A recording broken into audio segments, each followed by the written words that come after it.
All right, I'd like to talk to you for a few minutes here today about the rest of the primeval history, namely Genesis 3 through 11. And I think I would like to take these stories one by one, and as we do that, we will see some elements between them that they have in common as well, and hopefully this will get you to thinking about the larger role that the primeval history plays in Genesis. So first, I'd like to spend some time looking at the story in Genesis 3, Adam and Eve in the Garden of Eden, and then we'll take a look at the Cain and Abel story in Genesis 4. And then third, we'll look at the flood narrative in Genesis 6 through 9. And finally, we'll talk about the Tower of Babel story in Genesis 11. Of course, these stories are held together by the intervening genealogies, and we'll take a look at how those function as well. Okay, the Genesis 3 story, of course, is going to be the tale of Adam and Eve's disobedience to God's command by eating the fruit from the tree of knowledge in the Garden of Eden. I'm always a little bit hesitant to talk about chapters 1 and 2 of Genesis together and then to put chapters 3 through 11 in a different module.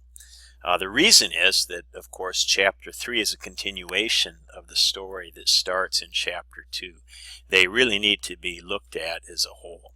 And so I usually teach Genesis 1 and 2 together because it gives a good way of introducing two different views of creation, and it also is a good way of introducing the distinction between the J material and the P material.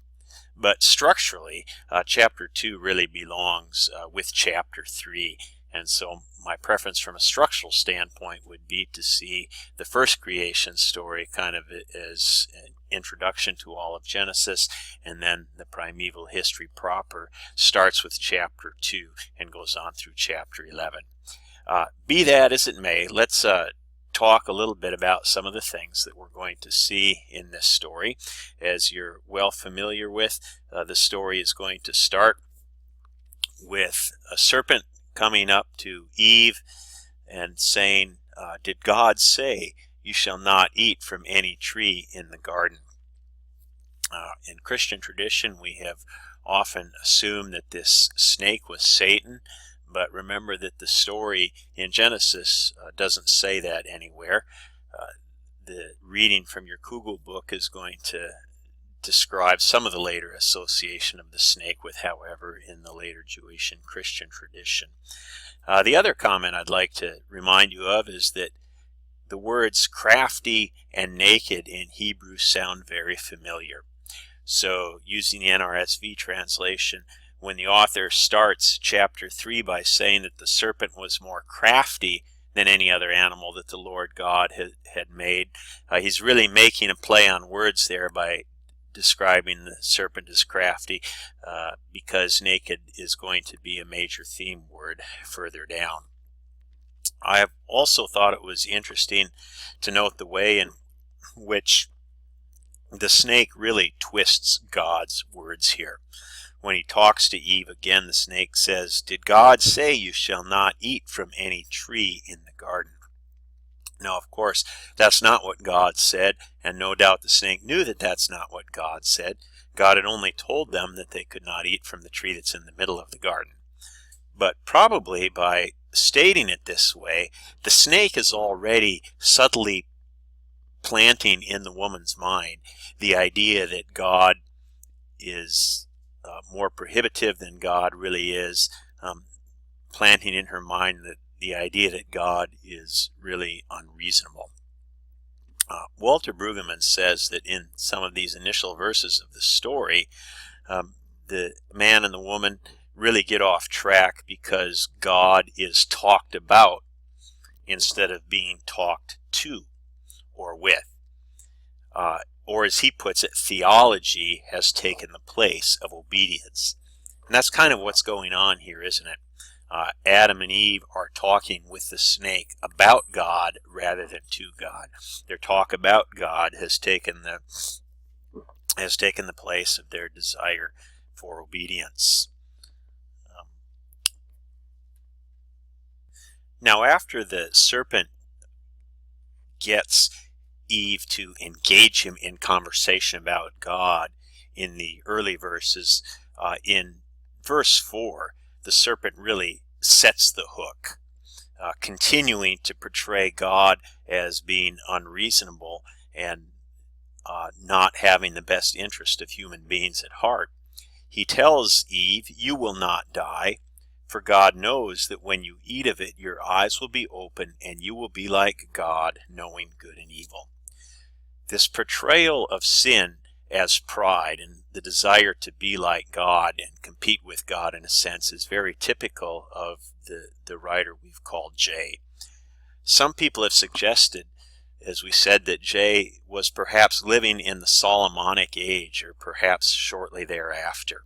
And if you read the story about the rule of King Solomon in the first 12 chapters of 1 Kings, you will notice that Solomon had a lot of his own problems with pride. He was renowned for being very wise, but at the same time he had a lot of hubris.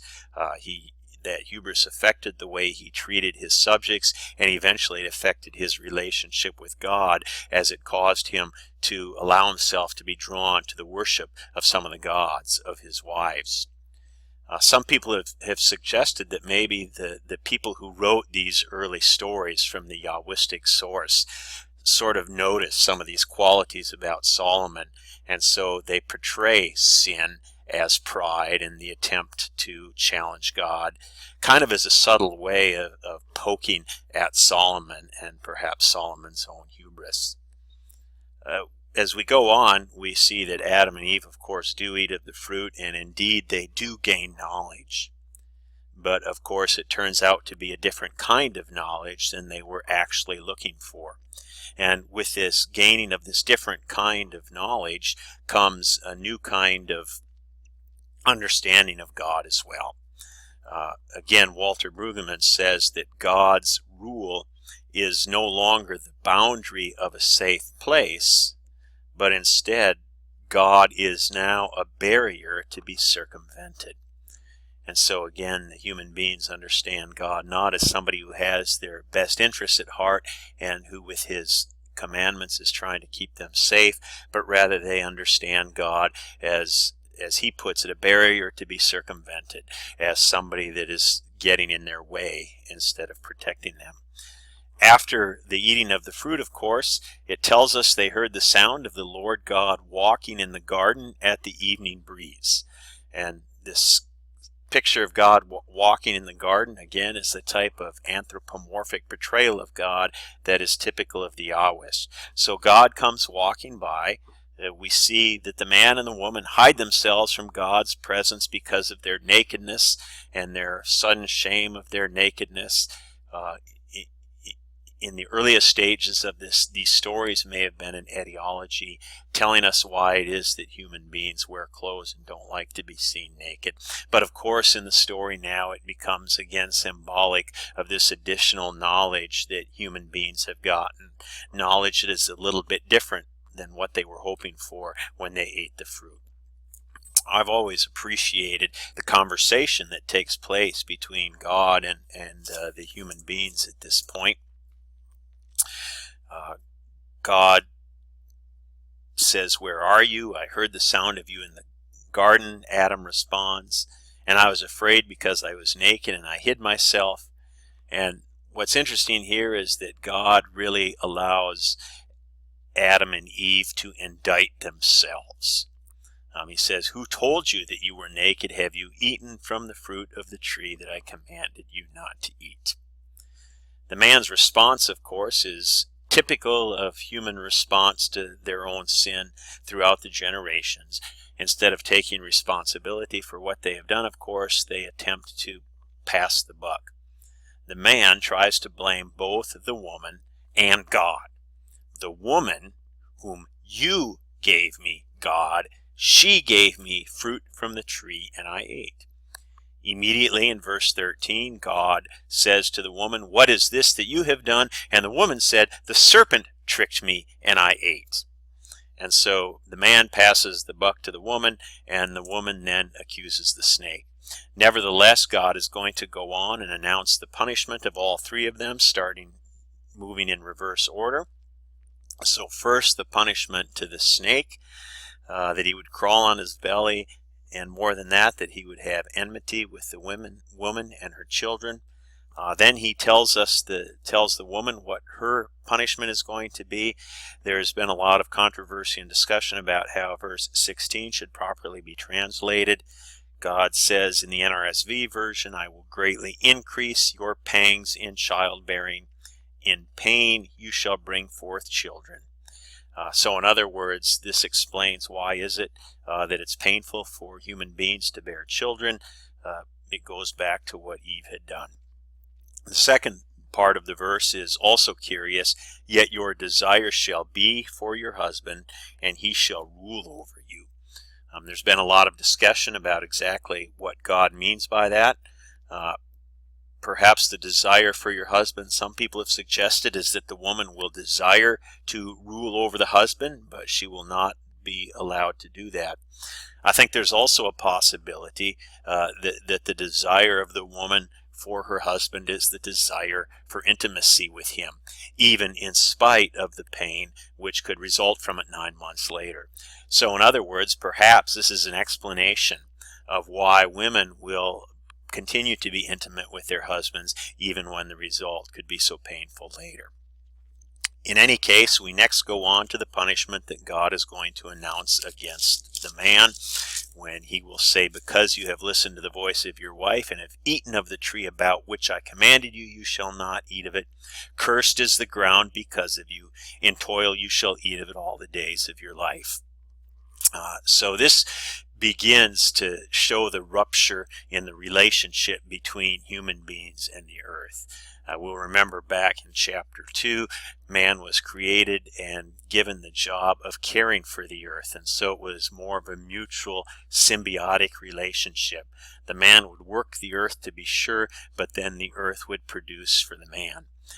Here, however, the earth is going to do everything it can to resist the man and to resist his efforts to get food from it, and so thorns and thistles will be brought forth instead.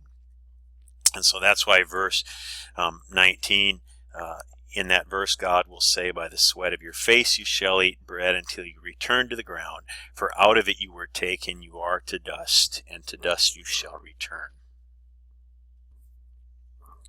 Now, in spite of all this, there are still a couple of instances here in this story in which God's grace is evident. In the first place, Brueggemann again says that the surprise here is not that the human beings are being punished, but that they continue to live, that God did not take their lives immediately. This, Brueggemann says, is grace. But the second instance of God's grace in this story is going to come in verse 21, where it tells us that even in spite of what the human beings had done, God made garments of skin for the man and for his wife, and they clothed them. Immediately after eating the fruit and feeling ashamed, the man and the woman, it says, had started to use leaves to cover themselves, but apparently those leaves didn't hold up very well in the wash, and so now God is going to make animal skins for them instead. The other thing that's going to happen after all of this is that the man and the woman are going to be driven out of the Garden of Eden, and an angel will be placed there to guard the entrance to the tree of life, so they cannot come back, eat of the tree, and live forever. If you've ever read the story of the Epic of Gilgamesh, which is kind of a Babylonian or Mesopotamian version of the flood story, one of the parts of that story has Gilgamesh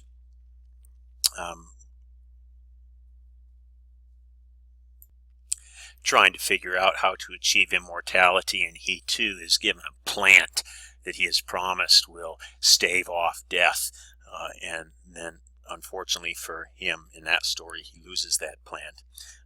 Dr. Arnold in his commentary says that this setting of angels to guard the way to the tree of life functions as an etiology or as an explanation for death. So it's been pointed out by a number of scholars that this story really involves four different elements, four key elements, and I want you to keep these in mind because we are going to see some of these elements in further stories as well. First of all, the story contains an offense, a sin, something human beings have done in disobedience to God. Namely, they have eaten the fruit of the tree that they were not supposed to eat. Secondly, this story contains a decree or an announcement by God of what the result of this sin is going to be. And in this case, it consists of those verses we looked at where God explains the consequences of the sin to the snake, to the woman, and to the man. Then this story is going to third contain a punishment in verses 22 through 24. In other words, it's going to contain a description of God actually punishing the people who had committed the sin. In this case, punishes Adam and Eve by sending them away from the garden. However, fourth, there is also an act of what we call amelioration, or a lessening of the effects of the punishment, which we have in this story in verse 21, where God lessens the consequences of their punishment and their sins, so to speak, by making them clothes. The other thing I want to point out to you is that this amelioration of the effects of their sin actually takes place before the punishment.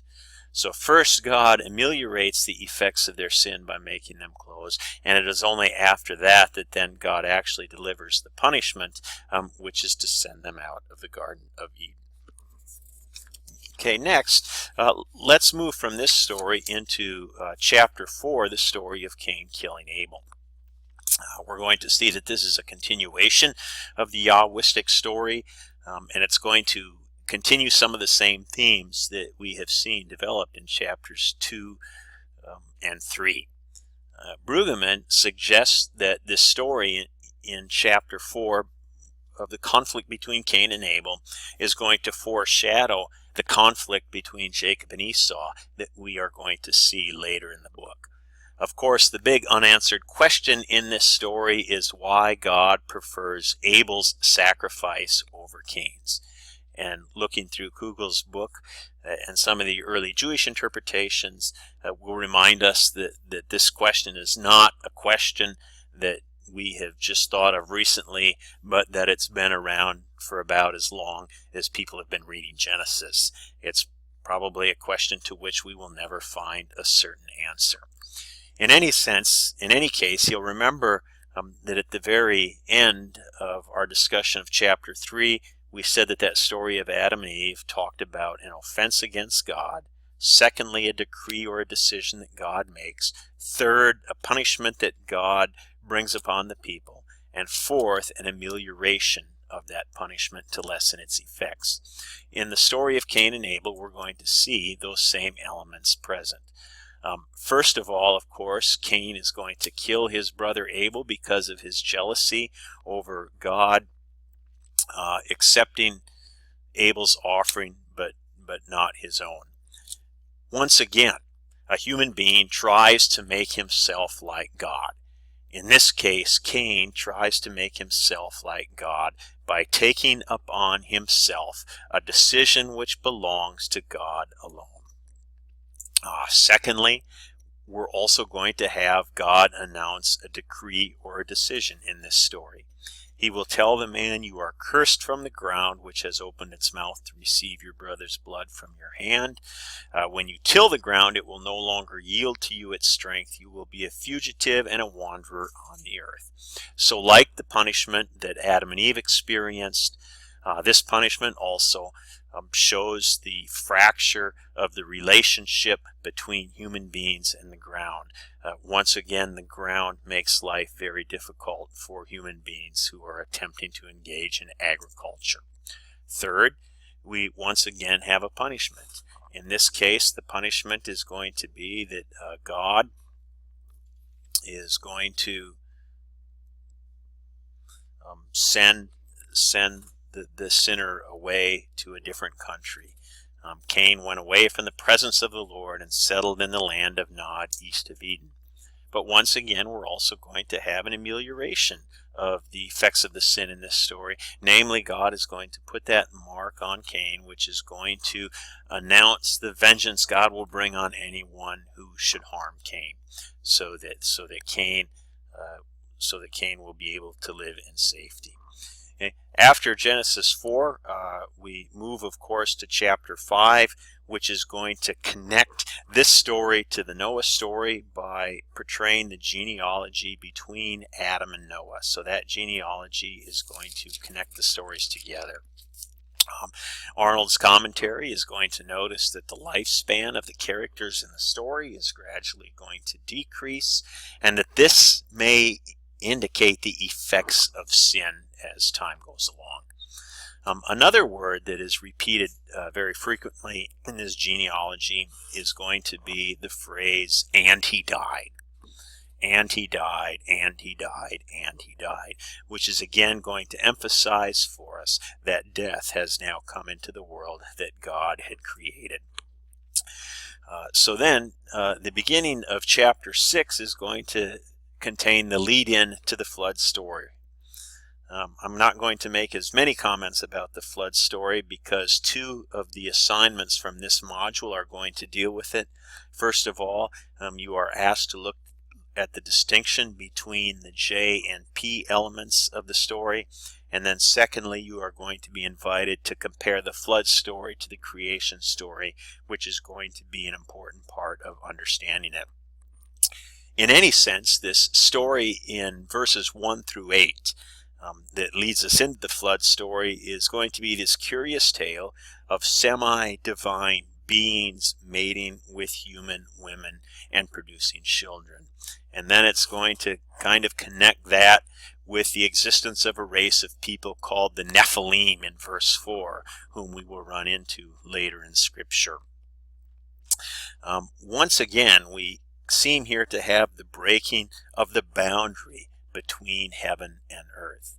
So just as human beings, in a sense, tried to break that boundary in the Adam and Eve story by seeking the knowledge of God, and in the Cain and Abel story by killing a man, which was only the province of God, here we also have the blurring of that boundary between heaven and earth, albeit in this story it works in the other direction, in that the divine beings try to move from heaven down to the earth.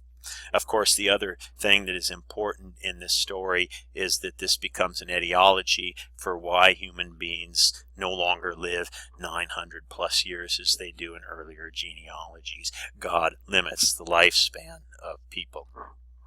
Let's take a look then at the flood story itself.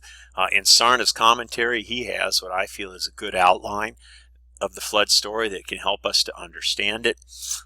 First, we're going to have the instructions from God beginning in verse 9. And we'll start out talking about the righteousness of Noah and contrasting that with the corruptness of the earth, and telling Noah he is supposed to build the ark.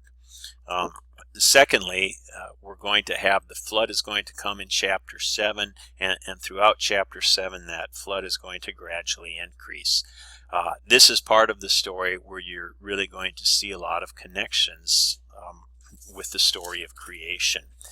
And in particular, the rain is going to start in chapter 7, verse 11, where it will tell us that on the day when the flood starts, all the fountains of the great deep burst forth, and the windows of the heavens were opened. You might remember that when we talked about creation, we said that the dome of the sky was intended to hold back the waters and to remove from creation this chaos. And some of the water was kept under the earth as well, and the water on the earth was kept out of dry lands on oceans. Now, however, we have all that water coming back. The water goes out of the oceans, essentially it covers the land. The water from under the earth comes back up, and the windows of the great heavens are open and water comes down in. In other words, we're going to have sort of a reversal of the process of creation. It's like God is trying to destroy the creation that he had already made and try again with a new race of human beings. The turning point of the flood story is in chapter 8, verse 1, where it will tell us, "But God remembered Noah and all the wild animals and all the domestic animals that were with him in the ark." And so from here on out, we are going to have the flood waters going down. The flood is beginning to come to an end. And finally, once it does, and once after the birds that Noah sends out make it evident that dry land is appearing, eventually the ark will come to a rest, and the human beings are finally going to get out of the ark, which represents the restoration of the harmony between God and human beings. So when God invites Noah and his sons and their wives and all the animals to come off of the ark, you'll notice that the first thing that happens in chapter 8, verse 20 is that Noah builds an altar and takes of every clean animal and of every clean bird and offers burnt offerings on the altar. This is probably why the Yahwist source will say that God took 7 pairs of the clean animals on the ark and only 2 pairs of the unclean animals, whereas in the priestly version of the story, Noah is going to take 2 pairs of everything on the ark. You see, in the understanding of the priestly writer, sacrifice was not legitimate until the ordination of the priests later on in the Pentateuch. However, here in Genesis, in the Yahwistic version of this story, which is what we have in verses 20 through 22, sacrifice has already begun, and so that's why we had extra animals taken on the ark. Verse 21 has always kind of been one of my favorite verses in the Bible. "When the Lord smelled the pleasing odor, the Lord said in his heart, I will never again curse the ground because of humankind." So once again, God is going to recognize that the relationship between human beings and the ground has been broken, but God is not going to fracture that relationship in the same way again, particularly by destroying all of humankind.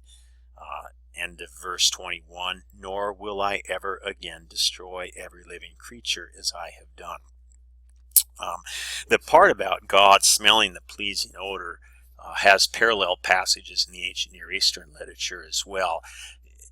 Again, in the story of Gilgamesh, which is one of the Mesopotamian versions of the flood story, after the flood ends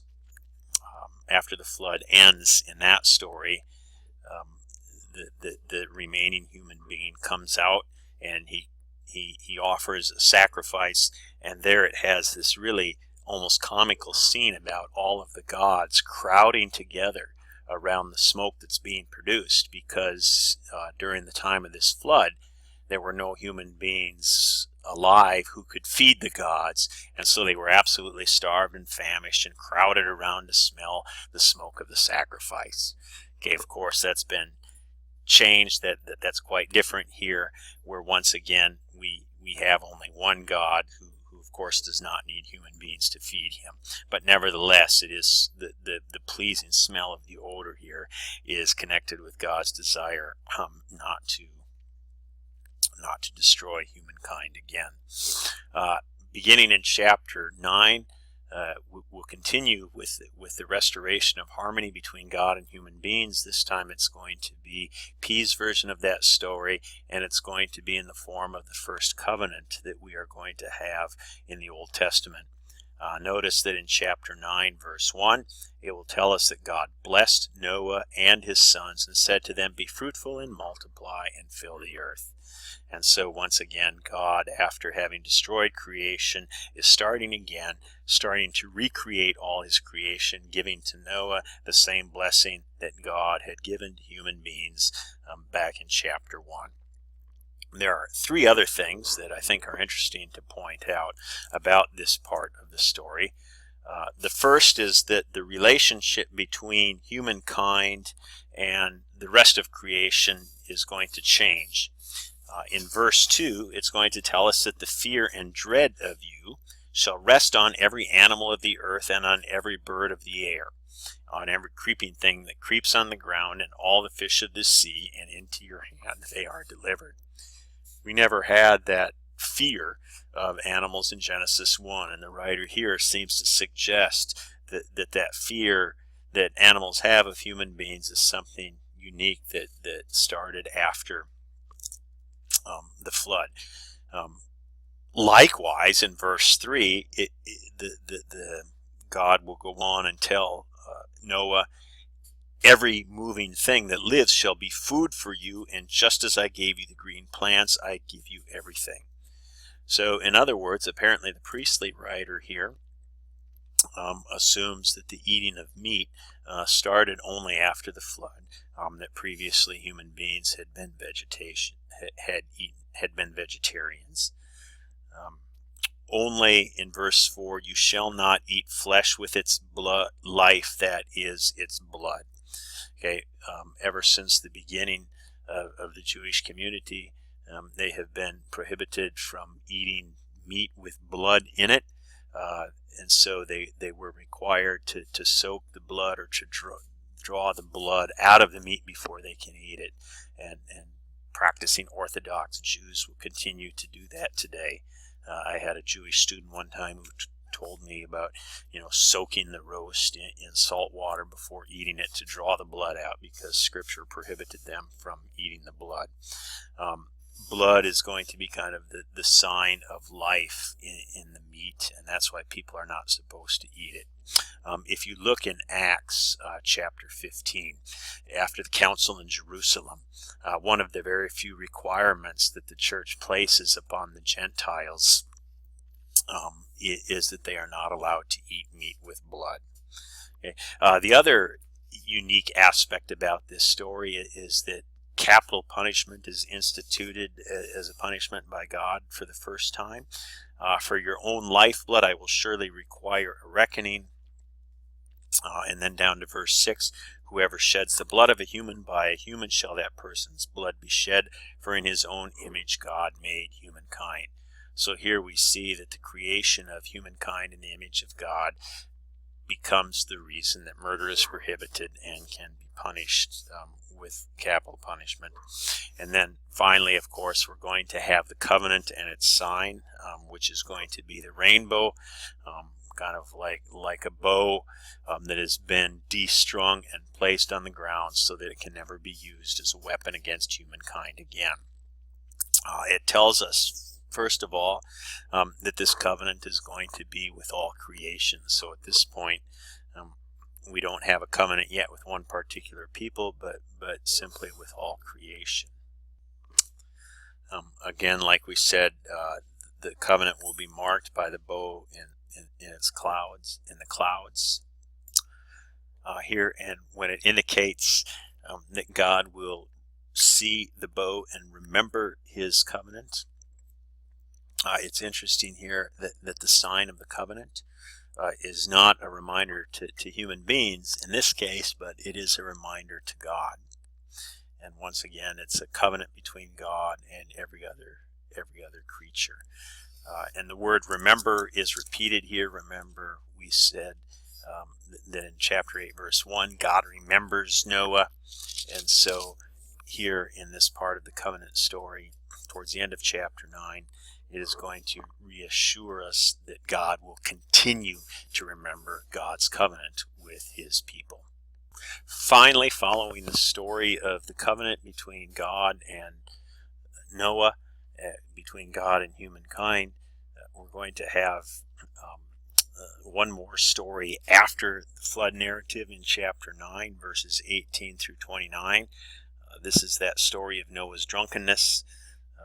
Once again, there's been a lot of discussion about some of the things that are going on here, especially what exactly is the sin that Ham commits. Is it simply that he has seen his father naked? Is that he has told his brothers about his father's nakedness? Some people have even suggested that there was probably some kind of action of incest taking place here.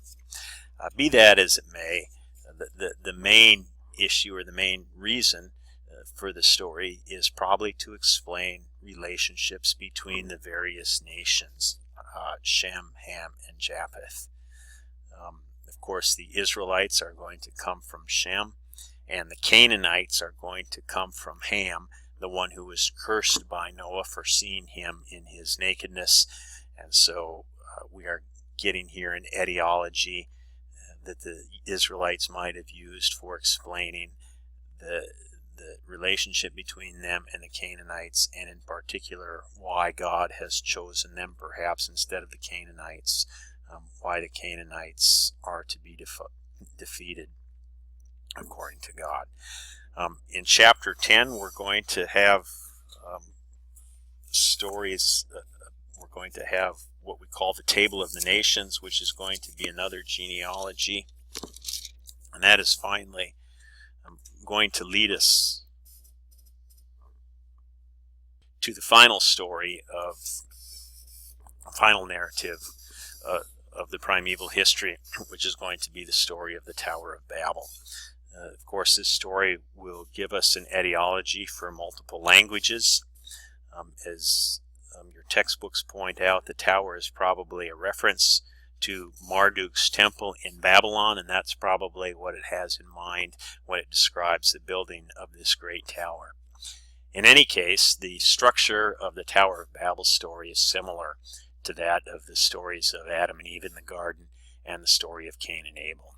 In other words, as in those two stories, this story is going to contain an offense where the people are going to build themselves a city and a tower with its top in the heavens, and they say, "Let us make a name for ourselves, otherwise we shall be scattered upon the face of the earth." Of course, sometimes the question might be asked, what is wrong with simply building a skyscraper? Probably two things in the mind of the author.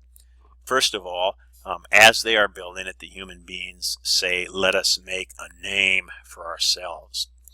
However, they're not supposed to be making a name for themselves. They're supposed to be making a name for God. This indicates that the building of this tower is yet another way in which human pride and arrogance is going to be representative of human sin. The second thing that's going on here is that the human beings are specifically ignoring the command that God had given in Genesis 1:28 and to Noah after the flood to fill the earth, to be fruitful and multiply and fill the earth and subdue it. Notice that the people here are trying not to fill the earth. Instead, they are building the tower so that they will not be scattered abroad on the face of the whole earth. This story, just as it contains an offense, is going to contain a decree. God is going to say in verses 6 and 7, "Look, they are one people and they have all one language, and this is only the beginning of what they will do. Nothing they propose to do will now be impossible for them." So God said, let's go down and confuse their language so that they will not understand one another's speech. That's going to lead to the punishment itself. In chapter 11, verse 8, the Lord scattered them abroad from there over the face of the earth, and they left off building the city. Dr. Arnold mentioned several times in his commentary that one of sort of the features of the way God deals with sin in the primeval history of Genesis especially is that the punishment always fits the crime. There's a perfect example of this here. The punishment, which is being scattered over the face of the earth, corresponds to the crime, which is that the people did not want to be spread over the face of the earth. Similarly, we could probably say that in Genesis 3, the punishment or the consequence of their sin, one of the consequences is that new knowledge which they get that is shown in the shame of their nakedness. So that kind of fits the crime they committed because they wanted knowledge. But yet it is that knowledge they get that corresponds to the crime and instead becomes a punishment. So the other thing about the punishment here in chapter 11, verse 8, is that once again it involves relocation.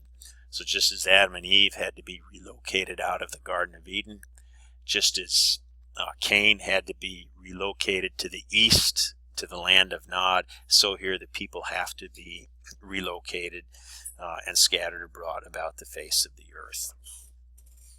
Verse 9 tells us that therefore it was called Babel, the tower, because the Lord there confused the language of all the earth. And from there the Lord scattered them abroad over the face of the earth. What's kind of going on here is that the author is sort of making fun of the Babylonians. The Babylonians said that the name of their city, Bab Elim, means gate of God. Okay, so they were explaining the name of the city Babylon as meaning gate of God. But the Old Testament writers here are connecting that name instead with the Hebrew word Balal, which means to confuse. Okay, so they're using this play on words to say that the Babylonians have a city that is named after the word confusion, instead of being named Gate of the Gods, as the Babylonians would claim. Finally, we had in each of the previous stories, remember, some kind of amelioration of the punishment, where God does something to lessen the effects of the punishment. Making of clothes for Adam and Eve, putting the mark on Cain. However, in this story, we really don't get that, do we? We don't see where God does anything to ameliorate the punishment he has caused to the human beings. Some people have suggested that this is supposed to take us straight into the call of Abraham in chapter 12, and that essentially the rest of Genesis, or the rest of the Pentateuch, functions as that amelioration. What does God do in light of the sin that humans have committed against him? In this case, God calls a particular person calls a particular person to be his chosen person, and that person's descendants are going to be God's particularly chosen people. So now we are beginning to make the transition between God's work and relationship and interaction with all of humankind to focus primarily on God's choosing of one particular person or one particular group of people. And so from there we will have the descendants of Noah's son Shem, starting after the Tower of Babel story, which again is going to be the family from which God's chosen people, the children of Abraham, are going to come. I hope you enjoy your study of this part of Genesis in this module.